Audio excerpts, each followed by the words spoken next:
Italy ছাত্র visa আবেদনকারীদের জন্য গুরুত্বপূর্ণ বিজ্ঞপ্তি। যারা ইটালিতে ছাত্র মানে স্টুডেন্ট ভিসায় যারা আবেদন করতে চাইতেছেন তাদের জন্য একটা বিজ্ঞপ্তি।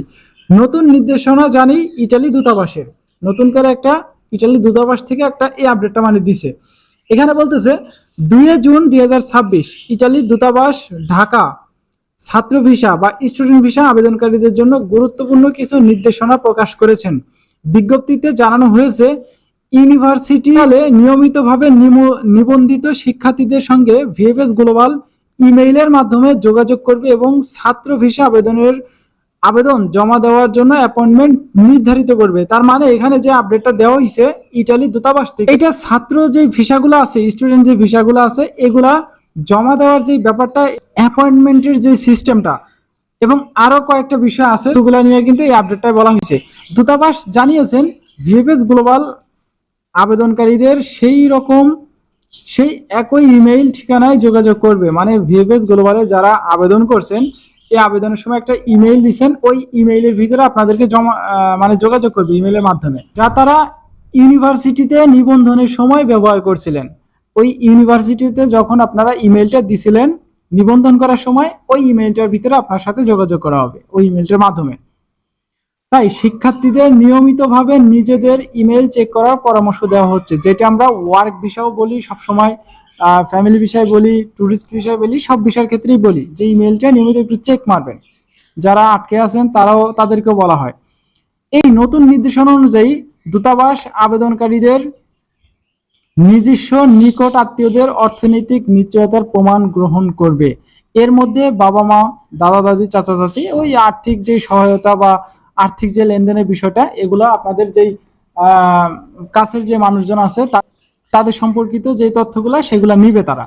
ভাষাগত যোগ্যতার ক্ষেত্রে দূতাবাস শুধুমাত্র আন্তর্জাতিকভাবে স্বীকৃত প্রতিষ্ঠান ও বিশ্ববিদ্যালয় কর্তৃক প্রদত্ত ভাষা সনদ গ্রহণ করবেন।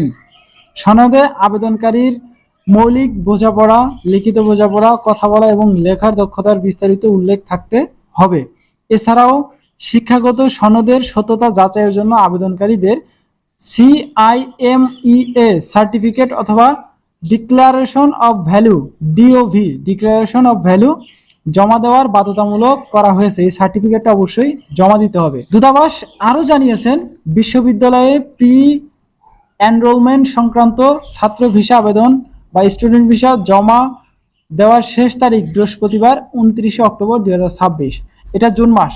জুলাই, আগস্ট, সেপ্টেম্বর, অক্টোবর, এই অক্টোবর মাসের লাস্ট পর্যন্ত আপনি দূতাবাসে আপনার এই আবেদনটা জমা করে একটা লাস্ট ডেট দিছে, এই ডেটের ভিতরে আপনাকে অবশ্যই জমা করতে হবে, না হলে হয়তোবা এটা বাতিল হয়ে যাবে, বাতিল বলে গণ্য হবে। ছাত্র ভিসা, স্টুডেন্ট ভিসা প্রত্যাশীদের নির্ধারিত চেকলিস্ট ভালোভাবে অনুসরণ করে প্রয়োজনীয় সকল কাগজপত্র প্রস্তুত রাখার আহ্বান জানিয়েছেন ইটালি দূতাবাস। আপনার যে ডকুমেন্টগুলো আছে, এই ডকুমেন্টগুলো ভিসা জমা করার আগে সবকিছু গোছায় রাখার যে ব্যাপারটা, সেটা কিন্তু আপনাদেরকে বলা হয়েছে এই আপডেটের মাধ্যমে। স্টুডেন্ট ভিসা নিয়ে প্রশ্নটা করছিলেন, এই প্রশ্নটা হয়তোবা আমরা এখনো পর্যন্ত কোনো প্রকার ক্লিয়ার কাট ইনফরমেশন এই ভিডিওতে শেয়ার করতে পারি নাই, তবে খুব শীঘ্রই আপনার যে প্রশ্নটা সেটা নিয়ে একটা ভিডিও তৈরি করা হবে, একটা আপডেটের মাধ্যমে আপনাদেরকে জানিয়ে দেওয়ার চেষ্টা করব। ভিএফএস গ্লোবালের যে আপডেটগুলা, এই আপডেটটা আমরা একটু পরে আসি। 1 থেকে 1.5 বছর আগে প্রফেসর ডক্টর মোহাম্মদ ইউনূস যখন প্রধান উপদেষ্টা ছিল, তখন আমাদেরকে সে ইটালির সাথে বেশ কয়েকটা বৈঠক করছে। সে নিজেও ইটালিতে গেছিল, যাওয়ার পরে দেখা গেছে অনেক মন্ত্রী, মিনিস্টার, এমনকি ইটালির প্রাইম মিনিস্টার জর্জিয়া মেলোনি, তার সাথেও কিন্তু সাক্ষাৎটা করছিল।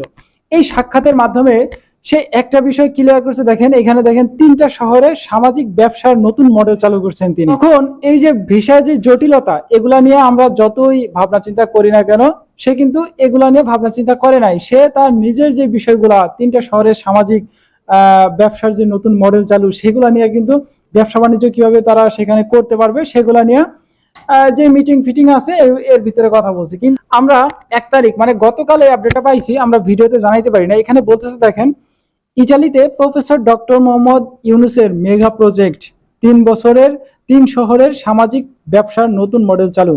ইটালি মাটিতে ইউনূসের এই ব্যাপারটা কিন্তু আমরা লক্ষ্য করছি গতকাল। ইটালি দক্ষিণাঞ্চলে অর্থনৈতিক ও সামাজিক উন্নয়নের এক নতুন অধ্যায়ের সূচনা হতে যাচ্ছে। নোবেল শান্তি পুরস্কার বিজয়ী প্রফেসর ডক্টর মোহাম্মদ ইউনূস বিশ্ববিখ্যাত সামাজিক ব্যবসা মডেলের ভিত্তিতে ইটালির 3টি গুরুত্বপূর্ণ শহরে হতে যাচ্ছে একটি উন্নয়ন প্রকল্প। এটা 3টা শহরে ভাগ করে দিচ্ছে। দেখেন, ইটালি জাতীয় আঞ্চলিক গণমাধ্যম প্রকাশিত তথ্য অনুযায়ী দেশটির সাবেক মন্ত্রী, সংসদ সদস্য, স্থানীয় সরকার প্রতিনিধি ও বিভিন্ন সামাজিক সংগঠনের নেতাদের সমন্বয়ে গঠিত একটি উচ্চ পর্যায়ের প্রতিনিধি দল সম্প্রতি প্রফেসর ইউনূসের সঙ্গে গুরুত্বপূর্ণ বৈঠক করেছেন। এই প্রকল্পটা এটা দেখেন সেপ্টেম্বর থেকে বাস্তবায়ন হবে, সেপ্টেম্বর মাস থেকে। এটা জুন মাস, জুলাই, আগস্ট, সেপ্টেম্বর 3-4 মাসের ভিতরে হয়ে যাবে। এই 3টা শহরের ভিতরে, বিশেষ করে এই 3টা শহরের ভিতরে দেখেন, পতেঞ্জা 1 নাম্বার যে শহরটা, পতেঞ্জা। 2 নাম্বার নেপলসের কোয়াতলিও স্পানিওলি। এই কি শহর, এই শহরের নামও মনে থাকে না। 3 নম্বরে যেটা সিসিলিওর পালেরমোর ঐতিহাসিক বালামো, এই জেলা ভিত্তিক এই শহরগুলোতে, এই 3টা শহর মোট, এই শহরগুলোতে এই প্রকল্পটা বাস্তবায়ন করবে। এই উদ্যোগের মাধ্যমে বেকারত্ব, দারিদ্র্য এবং সামাজিক বঞ্চনার শিকার মানুষদের অর্থনৈতিক স্বাবলম্বী করে তোলার পরিকল্পনা নেওয়া হয়েছে। ক্ষুদ্র উদ্যোক্তা তৈরি, সামাজিক ব্যবসা গড়ে তোলা, এই হ্যানত্যান বিষয়বস্তু নিয়ে তারা একটা প্রকল্প করবে। এই ছিল কিন্তু আমাদের কাছে সর্বশেষ ডক্টর মোহাম্মদ ইউনূসের যে একটা আপডেট সেটা, এবং স্টুডেন্ট ভিসা নিয়ে গুরুত্বপূর্ণ একটা আপডেট সেটা। তাছাড়া আপাতত আপডেট নাই। আগামীকাল অবশ্যই দেখাবো একটা